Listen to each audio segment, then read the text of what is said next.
ठीक है, तो हमारे पास जो आज का टॉपिक है एनसीईआरटी बुक का 10.8.1 और ये क्या है? गुप्त ऊष्मा, लेटेंट हीट। ये ऊष्मा ऐसी होती है कि ऊष्मा देते रहो कोई फर्क नहीं पड़ता है, छुपी हुई है, खा तो रहा है पर दिखा नहीं रहा है, तो उसको हम क्या बोलते हैं? गुप्त ऊष्मा। जैसे हम कल पढ़े थे कि यदि हम ताप का परिवर्तन करें, अवस्था का परिवर्तन करें, माने हम द्रव से किस में बदलें? ठोस में, या ठोस को किस में बदलें? द्रव में, तो उसमें ऊष्मा लगती है ठोस से द्रव में। जैसे बर्फ को पानी बनाओगे तो बर्फ को क्या करना पड़ेगा? गर्म करना पड़ेगा। अब हम उसको गर्मी देते जा रहे हैं, बर्फ का ताप 0 डिग्री सेल्सियस होता है, गर्मी देने के बाद भी उसका ताप नहीं बढ़ता है, वो 0 का 0 रहा जाता है। ये सीधा सीधा ऐसा समझ लो कि यदि मैं एक किसी बर्तन में ये 1 किलोग्राम का क्या रखा हूँ? बर्फ रखा हूँ। अब यहाँ से गर्मी दे रहा हूँ, इसको गर्म कर रहा हूँ, तो ये बर्फ क्या बनते जा रहा है? पानी। इसका ताप कितना है अभी? 0 डिग्री सेल्सियस। ये आधा पानी बन गया, आधा बर्फ बन गया, और गर्मी में तब भी देते जा रहा हूँ, पर इसका ताप तब भी कितना है? 0 डिग्री सेल्सियस। ये बर्फ का जब तक पूरा बर्फ पानी ना बन जाएगा तब तक ताप कैसा रहेगा? एक जैसा, 0 रहेगा। अवस्था परिवर्तन में ताप का परिवर्तन नहीं होता, ये दिमाग में बैठा लो।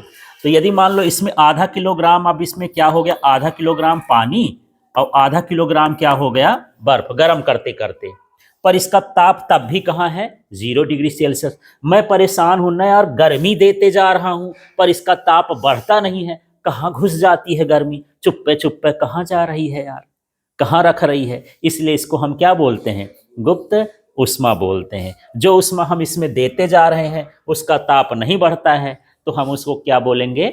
गुप्त ऊष्मा। अब मैं इसको और ऊष्मा दिया, और ऊष्मा दिया, जब ये पूरा का पूरा पानी बन गया है ना, तब ये गर्मी लेना चालू करता है, फिर इसका ताप बढ़ता है, तब वहां से गुप्त ऊष्मा नहीं कहलाती। अवस्था परिवर्तन के लिए जो ऊष्मा होती है उसे हम क्या कहते हैं? गुप्त ऊष्मा। ठीक है, तो सीधी बात यह है कि यदि आप किसी को ऊष्मा देते हो तो उसका ताप बढ़ना चाहिए, लेकिन अवस्था परिवर्तन के समय ताप नहीं बढ़ता है, इसलिए हम इसको बोलते हैं क्या है? ये गुप्त ऊष्मा है। ठीक है, और थोड़ा सा एग्जाम्पल लेता हूँ। यहाँ पर मान के चलते हैं कि अब ये हम इसको पूरा गर्म कर लिए, अब ये क्या बन गया? पानी। ठीक है, अब मैं इसको गर्म करते जा रहा हूँ, तो ये 0 डिग्री सेल्सियस से मान लो 30 डिग्री सेल्सियस बढ़ा, फिर 60 डिग्री सेल्सियस बढ़ा, फिर 80 बढ़ा, और फिर कितना हो गया? 100। यहाँ तक तो ठीक है, ऊष्मा ये बढ़ रही है, यहाँ पर भी गुप्त ऊष्मा नहीं है। अब जैसे 100 करता हूँ वैसे ये पानी उबलना चालू करता है। अब ये पानी क्या बनेगा? भाप बनेगा। ठीक है, अब मैं यहाँ से आग लगाए हूँ, गर्मी देते जा रहा हूँ, पर 100 का 101 नहीं हो रहा है, 100.1 भी नहीं हो रहा है, माने यहाँ पर ताप नहीं बढ़ रहा है, पर गर्मी ले रहा है, ऊष्मा ले रहा है, पर ताप नहीं बढ़ता है। ठीक है, तो ये पूरा का पूरा पानी ये भाप बनता जाएगा, आधा गंजा पानी हो गया। 1 किलो का कितना हो गया? आधा किलो। तब भी जो है ताप उसका कितना है? 100 है।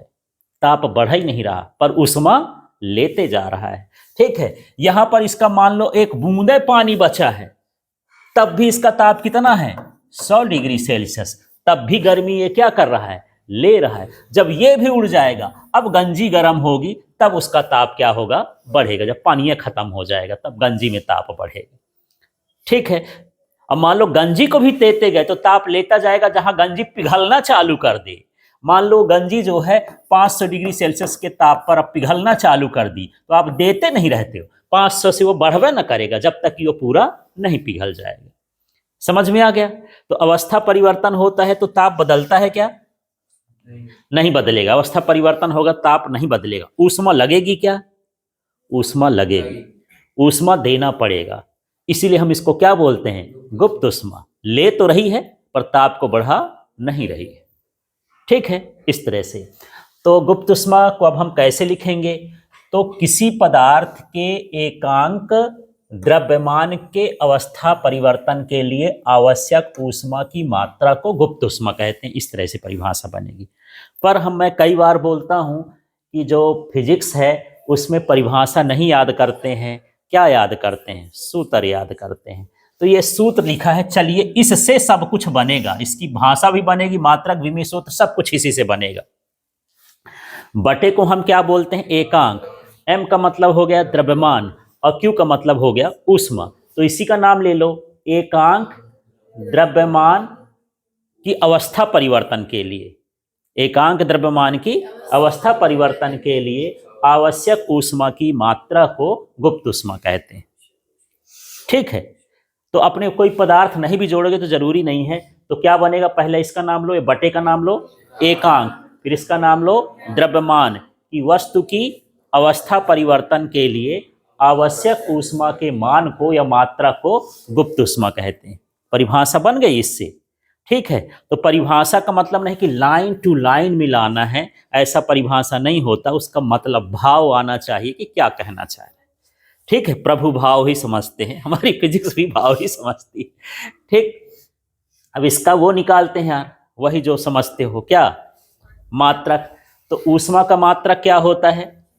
जूल, ये जूल लिखा है, बटा है तो ये बटा लगा दिए हैं। और द्रव्यमान का मात्रक क्या होता है? किलोग्राम। तो इसका जो एसआई मात्रक है वो हो गया जूल प्रति किलोग्राम। सूत्र से ही निकला ना। एक चीज है आपके पास तो बहुत चीज बना सकते हो, ये बेसिक चीज होती है सूत्र, है ना। यदि आपके घर में दूध है तो दही बनाओ, मठा बनाओ, घी बनाओ, पनीर बनाओ, है एक चीज पर बना बहुत सारा रहे हो। ऐसे यहाँ पर एक ठो सूत्र मिल जाए तो परिभाषा बनाओ, मात्रक बनाओ, विमी सूत्र बनाओ और बहुत सारी चीजें इसके बारे में बता सकते हो। ठीक है, जान गए। इसका यदि हम दूसरा मात्रक करें तो कैलोरी और प्रति किलोग्राम भी हो सकता है, कैलोरी पर ग्राम भी हो सकता है। इसके अन्य मात्रक है एसआई को छोड़ करके। ठीक है, अब यहां पर देखते हैं इसका विमी सूत्र। तो विमी सूत्र भी यही देगा, इसी से पूछना है, इस सूत्र से, है ना। तो ऊपर क्या लिखा है? क्यू। क्यू का मतलब ऊष्मा, ऊष्मा का मतलब ऊर्जा, है ना। ऊर्जा का विमी सूत्र क्या होता है? कार्य के बराबर, माने ml/T-2 कार्य की ऊर्जा हो गई। और बटे में क्या है यहाँ? m द्रव्यमान, द्रव्यमान का बीमा क्या होता है? m। यहाँ से mm तो निपट गया, क्या बचा? L/T-2। अब बहुत मन पड़े कि m लिखना है तो जीरो लगा के लिख देना, m0 लिख सकते हो। ये इसका विमी सूत्र हो गया। ठीक है, अब मुझे बताओ ये द्रव्यमान पर निर्भर करता है कि नहीं करता है? नहीं, जो बटे में हो यदि तो उस निर्भर नहीं करेगा। यहाँ बटे में क्या हो गया? m, उसके द्रव्यमान को तो हम एक मान लिए हैं। भैया तुम एक रहो, अब तुम न घटोगे न बढ़ोगे, तुम तो फिक्स हो। और जब फिक्स चीज है तो उस पर क्यों निर्भर होना? ठीक है, ऐसे तो यहां पर भी है कि यह उस पर निर्भर नहीं करती। किस पर निर्भर करती है? पदार्थ की। पदार्थ कैसा कि मान लो लोहा है तो उसकी गुप्त ऊष्मा अलग होगी, पानी है उसकी गुप्त ऊष्मा अलग होगी। माने पदार्थ बदलेगा तो गुप्त ऊष्मा का मान भी बदल जाएगा, पर एक पदार्थ के लिए वो वही रहेगा, गुप्त ऊष्मा का मान एक वही रहता है, फिक्स रहता है। ठीक है, दूसरा निर्भर करता है किस पर? दाब पर। यदि दाब कम ज्यादा हो गया तो गुप्त ऊष्मा का मान भी क्या हो जाता है? कम ज्यादा हो जाता है। जैसे अभी ये ठंडी हो गई तो दाब का मान बढ़ गया, माने पानी को भाप बनाने में ज्यादा ऊष्मा लगेगी। अब गर्मी का मौसम आ जाए तो गर्मी में जो दाब है वो घट जाता है। ठीक, तो ऊष्मा का मान भी क्या हो जाएगा? घट जाएगा। ठीक है, तो किस किस पर निर्भर करता है? पदार्थ पर और दाब पर। ठीक है, अब हम यहां पर समझते हैं ये संगलन की गुप्त ऊष्मा क्या होती है ना। तो संगलन वही है ठोस से किसमें? द्रव में बदलने के लिए। तो किसी पदार्थ का ठोस में द्रव परिवर्तन के लिए जो गुप्त ऊष्मा होती है उसे हम क्या कहेंगे? संगलन की गुप्त ऊष्मा। तो अपने दिमाग में बस ये रखो, क्या रखो? ठोस से द्रव, बाकी छोड़ दो। ठोस से किसमें बदलना है? द्रव में। ठोस से द्रव में बदलने के लिए गुप्त ऊष्मा का मान क्या कहलाता है? संगलन की गुप्त ऊष्मा। इसी तरह से यदि हम द्रव को वाष्प में बदले तो हम उसे क्या कहेंगे? वाष्पन की गुप्त ऊष्मा। ठीक है, और आपको ये नहीं सोचना है कि केवल पानी भर जो है वही बदल सकता है। इस संसार में हर चीज बदल सकती है। माने लोहे को भी तो पिघला देते हैं, जहां फैक्ट्री लगी रहती तो लोहा पिघलता है, कांच पिघलता है, पिघल पिघल के ही तो ये सारी चीज़ें बनती हैं कि उसकी चादर बना दिए, उसका छड़ बना दिए, सारा कुछ हम पिघला के न बनाते हैं। बहुत पिघलाओगे तो भाप भी बन जाएगी उसकी, ठंडी होकर फिर नीचे गिरेगी। शुरुआत में पृथ्वी में ऐसे ऐसे बादल बनते थे, लोहा हुआ के बादल, इतना ताप रहता था कि पानी क्या पदार्थ है पिघल जाता था। अब जाके सूरज में लोहा डाल दो, लोहा क्या हो गया, हाँ बिल्कुल हवा जैसे उड़ जाएगा, वहाँ इतना ताप पता न चलेगा कहाँ है। ठीक है, इस तरह से। अब यहाँ यदि हम उदाहरण लिए हैं कि बर्फ को पानी में बदलेंगे, ठीक है, 1 किलोग्राम बर्फ, ये सिर्फ 1 किलोग्राम के लिए होता है, 1 ग्राम या 1 किलोग्राम, तो कितनी ऊष्मा लगेगी, 3.33 10 की घात 5 जूल प्रति किलोग्राम। ये इसके संगलन की गुप्त ऊष्मा कहला गई।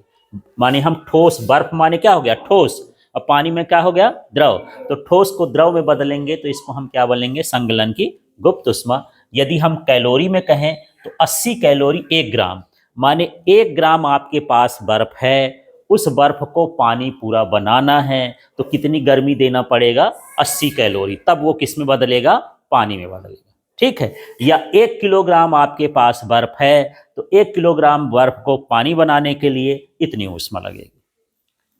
ठीक है, इसी तरह से यहां पर देखो पानी को वाष्प के लिए, लेकिन पानी यहां कितना है, 1 किलोग्राम, तो यहां पर देखो यदि 1 किलोग्राम पानी है उसको क्या बनाना है, भाप, तो कितना है 22.6 गुणे 10 की घात 5।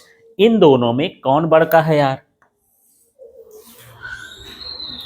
ये बड़ा है कि ये बड़ा है, इसमें 333 है, इसमें 226 है, कौन सा है, ऊपर बड़ा है नीचे बड़ा है, नीचे वाला बड़ा है, इसमें दशमलव बाद में लगा है, ये भी देखना है, ये 22.6 है, वो 3 दशमलव है। ठीक है, तो इसका मान बड़ा है, माने भाप बनाने के लिए ज्यादा ऊष्मा चाहिए। ठीक है, भाप बनाने के लिए क्या है, ज्यादा ऊष्मा चाहिए। तो ये बताओ कि मान लो 1 किलोग्राम हमारे पास पानी है, उसको बढ़िया में उबाला और उबाल के उड़ेल दिया किसी के ऊपर। ठीक है, अपने को मत समझना कि इधर कर दिया तो मेरे है ना, किसी के ऊपर मैं क्या करा, उड़ेल दिया। ठीक है, फिर मैं 1 किलोग्राम का जो है भाप बनाया, इकट्ठा कर लिया, माने उड़ने नहीं दिया, किसी उसमें स्टोर कर लिया जैसे सिलेंडर वगैरह में, और उस भाप को उसके ऊपर डाल दिया। किसमें ज़्यादा जल जाएगा यार, किसकी उसकी चमड़ी अमड़ी उधर पुधर जाएगी। ठीक है, तो यहाँ देखो भाप की ऊष्मा क्या है, ज़्यादा, और यहाँ पर उबलते पानी की ऊष्मा क्या है, कम है। ठीक है, तो भाप से वो आदमी जल्दी जलेगा, ज़्यादा जलेगा। तो यहाँ पर आपको पूछ देता है कि उबलते पानी और भाप में किस में आदमी ज़्यादा जलेगा, तो किस में जलेगा, भाप में, क्योंकि उसकी गुप्त ऊष्मा पानी की गुप्त ऊष्मा से अधिक होती है, उसमें ज़्यादा गर्मी होती है, और ज़्यादा गर्मी है तो ज़्यादा बारेगी, ऐसा समझ लो। ठीक है, समझ में आ गया। तो यहाँ पर ये हो गया कि जो भाप होती है, भाप की गुप्त ऊष्मा अधिक होती है, किसकी तुलना में, उबलते पानी की तुलना में, इसलिए ये शरीर में अधिक जलन उत्पन्न करेगी। ठीक है, अब क्या हम ये जो गैस है इसको पानी बना सकते हैं, द्रवित कर सकते हैं? तो यदि ताप कम हो और दाब बढ़ाते जाओ तो गैस भी क्या हो जाती है, द्रवित हो जाती है। आप घर में जो ये एलपीजी का सिलेंडर लाते हो ना, ठीक है, इसको बोलते हो लिक्विड पेट्रोलियम गैस या लिक्विफाइड पेट्रोलियम गैस, है ना। माने मेथेन को उस सिलेंडर के अंदर दबा दबा के इतना भर दिया जाता है कि वो कैसे हो जाता है, द्रव जैसे हो जाता है, पानी जैसे होता है। अच्छा, दबाते कैसे हैं, जैसे आप एक दिन इंजेक्शन लेके आई थी तो मैं उसको गैस को दबा के दिखाया था, मिल जाए तो भाग्य है, उसको देख रहे थे ना। अभी हम एक दिन ऐसे देख रहे थे कि मैं ये सिरेंज रखा था, यहाँ पर इसका ये क्या था, पिस्टन, और ये सिलेंडर था, इसके अंदर गैस था, यहाँ मैं बंद कर दिया, फिर मैं इसको दबा रहा था तो यहाँ तक दब रहा था। मैं किससे दबा रहा था, हाथ से। यदि और ताकतवर मशीन हो तो क्या होगा, और दबेगा, है ना। तो इसी तरह से ये होता है, इनको जबरदस्ती भर देते हैं। ठीक है, आप जो है अपने साइकिल के ट्यूब में हवा भरती हो, है ना, तो उसमें नोजल लगा रहता है, वो नोजल बोलता है कि हवा जाएगी पर लौट के नहीं आएगी, घुसते जाता है, घुसते, यहाँ से पंप मारते जाओ, हवा उसके अंदर क्या होती जाती, भरती, जबरदस्ती भरती रहती है। ठीक है, एक दिन मैं भी नया नया पंप लाया, इनका साइकिल वो गड़बड़ था तो मैं भरने लगा, चाइना वाला तो था, तो मुझे लगा पुराने वाले में 10-20 पंप में होगा, वो 4-5 पंप में भर गया। इसको बोला कि देखते रहे ना भाई कि है कि नहीं। अब मैं भरते गया, एकदम से फूट गया वो है ना।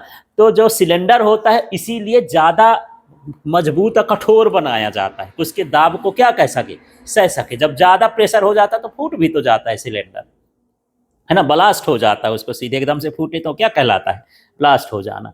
तो इस तरह से यहाँ पर गैस को भी क्या करते हैं, दाब करके भरते हैं। कि अब हम ऐसा उसमें नोजल लगाते हैं, ऊपर नोजल लगा रहता है कि गैस को भरोगे तो उसमें भरते तो जाएगा, पर जब ऊपर आएगा तो नोजल क्या हो जाता है, बंद हो जाता है। इस तरह का सिस्टम रहता है। यहाँ पर मान लो ये है, ये ठीक है। जब आप हवा डालते हो तो ये नीचे सरक जाता है, यहाँ ये गैप जो है नीचे सरक जाता है। यहाँ से हवा कहाँ चली जाती है, सिलेंडर के अंदर। और जब यहाँ से हवा बंद करना कर देती है, इसमें जाके क्या हो गया, चिपक, छेदे बंद हो गया जहाँ से हवा आ रही थी। ऐसा नोजल का सिस्टम रहता है। समझ में आया? थोड़ा सा मैं नोजल ही बताऊं यार। नोजल का सिस्टम ये रहता है कि ये एक वाल्व हो गया, ठीक है। अब यहाँ से सिलेंडर है, अब यहाँ पर क्या होता है, यहाँ पर एक स्प्रिंग जैसे रबर लगी रहती है। इसको दो चीजें दबाती हैं। जो अंदर हवा भरी है सिलेंडर को, इसको दबाती है।